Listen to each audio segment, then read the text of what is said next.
Aku nak sarung exhaust open daripada yang Leo. memang Aku nak tak ada dengar orang lah, gelap, dan kita akan dengar bunyi dia.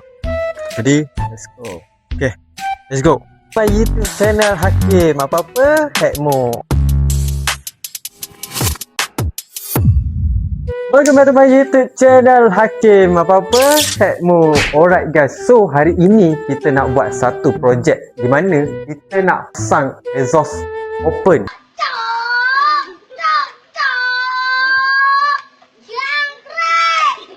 Di video kali ni korang boleh dengar lah exhaust open macam mana bunyi dia. Jadi kita akan pasang sama-sama dan tengok hasil dia. Let's go. Jadi inilah motor Y15 aku, iaitu Y15 V2.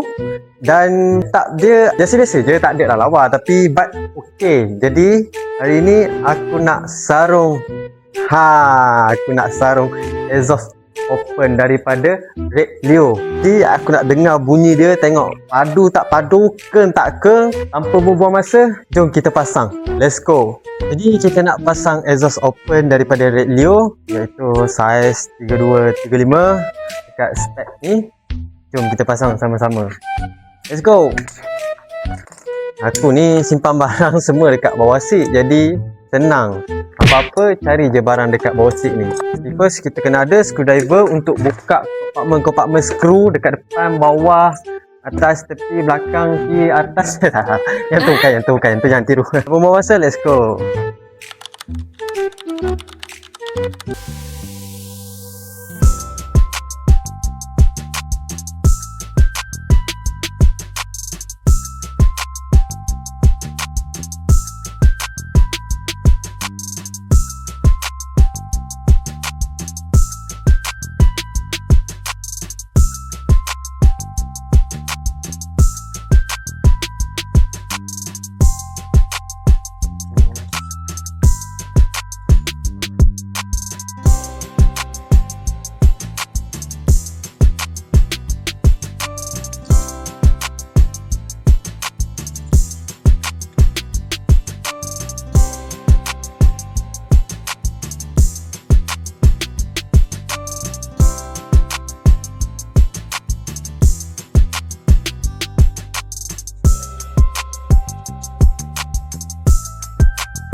Jadi guys, kita dah pasang exhaust open pada A to Z. Sekarang ni, sebelum kita dengar bunyi, kita akan buat cinematic dulu sikit. Korang layanlah dulu cinematic ni sikit. Cinematic kita akan start, tapi aku tak start kawasan sini lah, kawasan perumahan. Sekejap lagi aku tolak tempat hutan. Tu kata tempat tu memang tak ada orang lah. Jadi kita akan start kat situ dengar.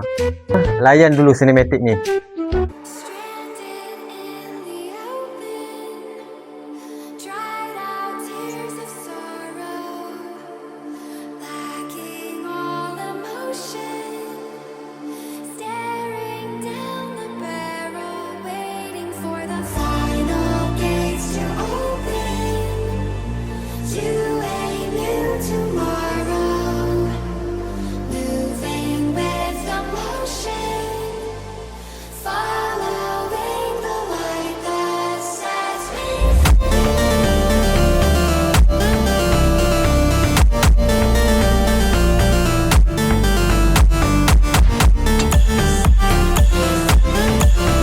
Jadi guys, ini tempat kawasan yang memang totally tak ada orang lah, gelap, dan kita akan dengar bunyi dia.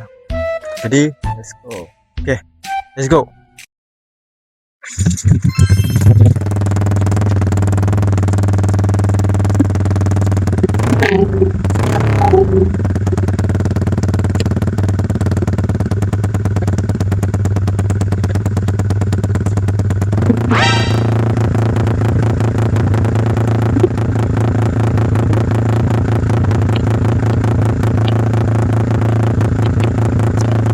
Okay, jadi itulah bunyi dia, cinematic dia. Jadi dia punya cantik dia, memang cantik, tapi janganlah buat lumba harang. Buat main biasa-biasa je. Untuk sebenarnya motor ni motor show. Aku selalu masuk event show, jadi aku akan pakai exhaust ni lah. Hari ni untuk just pasang, just didengar. Alright, jadi apa-apa pun, jumpa korang di next video yang akan datang. Dan jangan lupa subscribe video ni banyak-banyak. Bagi meletup pasukan komen lah apa-apa yang idea supaya aku ni boleh pilih untuk buat kontestannya. Jumpa korang lagi di video yang akan datang. Gerak lu. Bye.